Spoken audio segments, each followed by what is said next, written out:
आजच्या दुसऱ्या व्हिडिओमध्ये आपण पीसीओडी आणि पीसीओएस याचा फरक जाणून घेणार आहोत। बऱ्याच स्त्रियांचं कन्फ्युजन होत असतं की पीसीओडी म्हणजे नेमकं काय आणि पीसीओएस म्हणजे नेमकं काय। नमस्कार, मी डॉक्टर अभिजित किशोर पवार, साई श्रद्धा हॉस्पिटल, लासूर स्टेशन।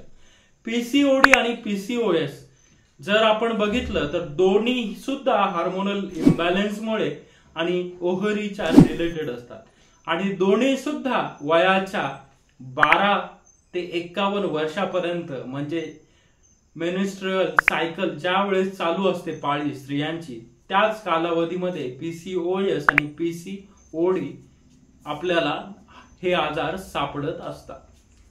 पीसीओडी जर बघितलं आपण तर जागतिक पॉप्युलेशन मध्ये 10% स्त्रियांना पीसीओडी होत असतं आणि पीसीओएस जर बघितलं तर 0.2 ते 2.5% स्त्रियांना पीसीओएस चा त्रास होत असतो।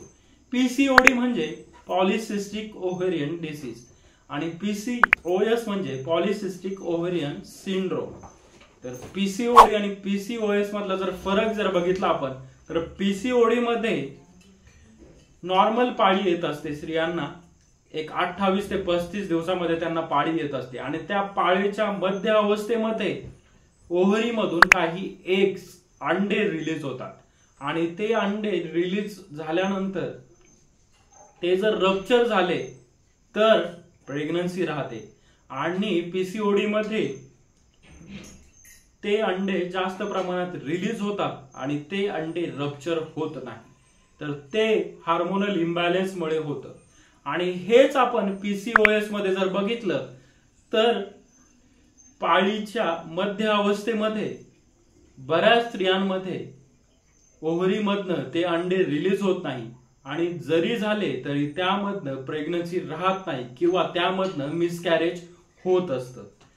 पीसीओडीचे कारण जर आपण बघितले तर लाईफस्टाईल, बैठी लाईफस्टाईल असेल, फिरणं कमी असेल, फास्ट फूड व्यसन असतील तर त्याच्यामुळे पीसीओडी होऊ शकतं। ओबेसिटी म्हणजे स्थूलता असेल, ताणतणाव स्ट्रेस असेल, हार्मोनल इम्बॅलन्स झालेला असेल त्यामुळे पीसीओडी होऊ शकतं।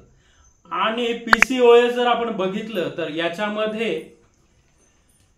एंडोक्रायनल कॉजेस असतात, तर त्याच्यामुळे एंडोमेट्रियमचा कॅन्सर सुद्धा याच्यामध्ये पीसीओएस मध्ये आपल्याला दिसू शकतो। डायबिटीज, हायपरटेन्शन, हार्ट रिलेटेड जे काही आजार आहे ते सुद्धा होऊ शकतात। पीसीओडी मध्ये फर्टिलिटी अफेक्ट होत नाही, म्हणजे आपण जर हार्मोनल कॉज व्यवस्थित मेडिकेशननी, हार्मोनल मेडिकेशननी ट्रीट करू शकतो, याच्यामुळे वंध्यत्व येत नाही।